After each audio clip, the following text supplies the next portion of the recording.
अच्छे लोगों को शारीरिक परेशानियां ज्यादा क्यों होती हैं बुरे लोगों के मुताबिक देखा जाए तो? नहीं, ऐसा कुछ ये कोई विधान थोड़ी है। आप पूरी सृष्टि के फाइनल विधान को देख पा रहे हैं क्या? आप कुछ व्यक्तियों को ऐसे देखते हैं तो इसलिए आपको ऐसा लगता है बकाया है। सृष्टि के विधान के अनुसार जो ज्यादा पापात्मा पुरुष होता है उसके पहले पुण्य नष्ट किए जाते हैं, क्योंकि उसको विशेष दंड देना है। और जो ज्यादा पुण्यात्मा और सतमार्ग में चलता है उसको विशेष सुख मिलना है, इसलिए उसके पाप नष्ट किए जाते हैं। और जब वो सत्कर्म परायण दृढ़ निष्ठा वाला होता है, धर्म से चलने वाला, तो उसके पाप नष्ट किए जाते हैं जो पूर्व के जमा है। तो नष्ट करने के लिए वो फटाफट आते हैं।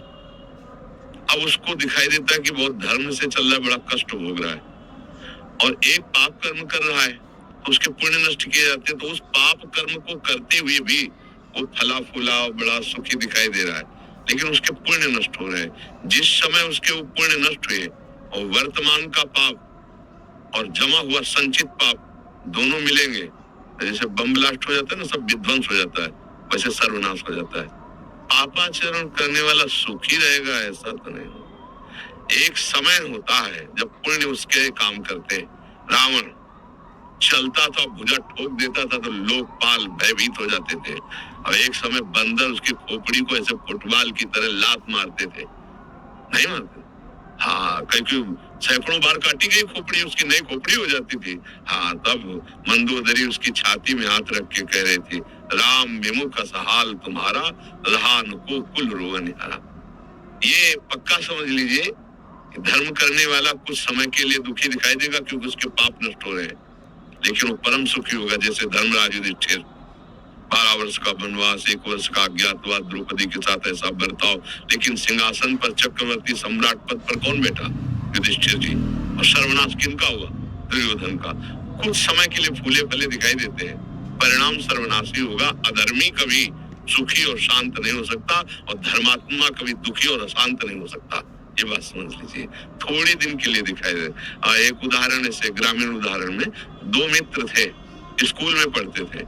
एक के आचरण बिगड़े, बहुत बुरा बन गया, शराब पीना, व्यभिचार करना, जुआ खेलना।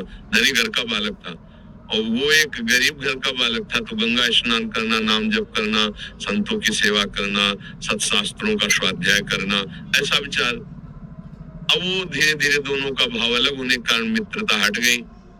कुछ वर्षों बाद जब वो जवान होकर गंगा स्नान करके आ रहा था तो उसके पैर में खजूर का कांटा लगा। अचानक उसने देखा मेरा मित्र सामने से आ रहा है, तो देखा बढ़िया कपड़ा पहने एकदम मस्ती से, और वो फटे पुराने कपड़े, गंगा नहा, तो उसको देखने में कांटा लग गया। खजूर का कांटा बहुत बड़ा होता है। अब मतलब अब वो बैठ गया, राम राम राम कृष्ण कृष्ण कृष्ण ऐसे बोले, और नजदीक आया, बूट पहने हुए एकदम फीते से। मैंने कहा था तुमसे बंद करे सब नाटक, कुछ नहीं, देख मैं मौज मस्ती से। और अचानक वो आगे बढ़ा तो उसको एक पैसे की थैली मिल गई। उस समय स्वर्ण की सर्फियां चल, उन्हें दिखा, देख तेरे कांटा लगा खजूर का और मुझे पैसा मिला। कुछ नहीं इनमें, कुछ नहीं, सब ड्रामा है। उसको लगा वास्तविक सब ड्रामा है। जीवन से मैं चल रहा हूँ, धर्म से चल रहा हूँ, तो खाने की व्यवस्था ठीक से नहीं, और देखो इसको असरफियों का थैला मिल गया। वो असंतुष्ट ही था। जब कोई धर्मात्मा दुखी होता है या संशय में होता है तो भगवान किसी न किसी रूप में आकर के संभाल लेते हैं, क्योंकि उन्हीं का नाम धर्म है, वही सतमार्ग है। एक ब्राह्मण के वेश में, संत वेश में ऐसे आए, क्या हुआ बेटा, कांटा लग गया?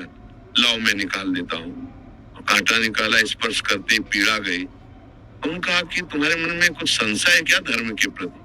बोले हाँ, मेरा मित्र मैं जानता हूँ शराब पीता, व्यभिचार करता है, चोरी करता है, हिंसा करता है, बड़ा पापी है, उसको असरफी मिली, और मैं नाम जप करता हूँ, भगवान का आश्रय लिए हूँ, गंगा स्नान कर, मुझे खजूर का कांटा लगा इतना बड़ा, और घर की परिस्थिति ठीक नहीं, क्या यही भगवान के भजन का फल है क्या? उनका बेटा तुम देख नहीं पा रहे हो, मैं तुम्हें बता रहा हूँ, पूर्व जन्म में तुमने बहुत पाप किए, ऐसे ही जैसे तुम्हारा मित्र कर रहा है। इस जन्म में तुमने गंगा स्नान और पुण्य कार्य किया, तुम्हें इस जन्म में सूली की सजा मिलती। सूली की सजा खजूर के कांटे से खत्म हो गई। अब तुम्हारे पाप नष्ट हो गए, पुण्य का नंबर आ रहा है, तो इस लोक और परलोक सब जगह सुख भोगोगे, क्योंकि तुमने अच्छे कार्य किए। और ये पूर्व जन्म में पुण्य किया था, इस जन्म में पाप किया, इसको राजा बनना था, तो ये भोग प्राप्त करके एक थैली है असरफी, और जिस दिन ये सब खर्चा हो गई असरफी, उस दिन उसके पुण्य नष्ट हो जाएंगे। अब ये वर्तमान का पाप और पूर्व का पाप मिलकर इसको नष्ट कर देगा। तुम धर्म के प्रति संशय मत करो। उसी समय उसको उल्लास हुआ, अरे शूली की सजा खजूर के कांटे से निकल गई और अब मेरा मंगल होने वाला है। वो धर्म में चल पड़ा। अगर सत्संग ना मिले तो सबको ऐसा भ्रम हो जाता है कि अच्छे कर्म करने वाले को दुख मिलता है क्या। जैसे साधु महात्माओं को देखो कि अपने जीवन को भगवान में लगाए और बड़े कष्ट में जीवन व्यतीत होते हैं, और ऐसे शराब पीते, दुनिया को मांस खाते, दुनिया का नौटंकी नाटक करते, और कहीं उनको जुकाम भी रहे वो ऐसे चौड़ी छाती करके। ये प्रगट का वर्तमान की खेती है। पूर्व की खेती में हमने कुछ बोया था, उसको इस समय काट रहे हैं। ये जो फसल है वो जो आएगी बहुत अच्छी आएगी। वो पूर्व में थोड़ा पुण्य किया था, उसको काट रहा है। ये जो फसल बोई है नई, इसकी जब राशि आएगी तो उसके पुरखा भी जो है ना नरक भोगेंगे। तो ये समझ पाना थोड़ा कठिन होता है। पूर्व की फसल बोई हुई, अब हमारा अंतिम समय, अंतिम जन्म है। अब फटाफट फटाफट हिसाब किताब बराबर रजित तरकाली भगवत चरणारविंद में समर्पित। तो बड़े बड़े संतों को देखा जाता है, कैंसर हो गया, ये हो गया, वो हो गया, कष्ट भोग रहे, और पापियों को देखा है चट्ट चले गए, कोई मतलब ही नहीं, कोई कष्ट ही नहीं उनको हुआ। तो इससे कोई तात्पर्य नहीं है। उनका बहुत बड़ा चक्र चल रहा है, उसमें वो पिसना है उनको, भाई अब ये चक्र से मुक्त हो रहे हैं, अब हिसाब बराबर, तब भगवान का साक्षात्कार भगवत प्राप्ति होती। समझ पा रहे आप? प्रगूढ़ विषय है। वर्तमान के दृश्य को देखकर किसी के भविष्य का अनुमान नहीं लगाया जा सकता, क्योंकि वर्तमान में वो कष्ट पा रहा है, लेकिन अंदर से वो सदा आचरण कर रहा है, तो उसका भविष्य कितना निर्मल होगा, कितना उच्च कोटि का होगा।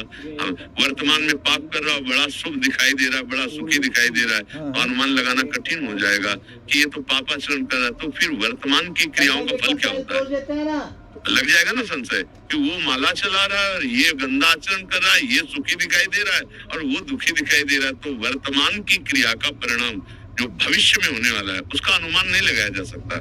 वो तो अनुभव गम्य है, और वो संतों के वचनों के अनुसार ही हमें दृढ़ विश्वास हो सकता है, नहीं तो बड़ा भ्रम हो जाएगा। हाँ, एक मेहनत करता है, फसल बोई, चौपट हो गई, और एक दूसरे के बच्चे का अपहरण कर लेता है। इतने रुपए दे नहीं तो इसको गोली मार देंगे, रुपए पहुंच जाते हैं, बड़ी मौज मस्ती से इस होटल उस होटल में घूम। कितने दिन ऐसा नहीं कि परिणाम इससे बच जाएंगे। परिणाम यहाँ का तो ब्याज होगा, मूल भोगना पड़ेगा नरकाल, और फिर अन्य नीच योनियों में जाना पड़ेगा। इसलिए बच्चा कभी ऐसी बातों में संशय न करे, कभी ऐसी अपनी आस्था और आस्तिकता को हिलने न दे। हमारी आस्था बड़ी दृढ़ होनी चाहिए कि धर्म और अच्छे आचरण का फल अच्छा ही होगा, अधर्म और बुरे आचरण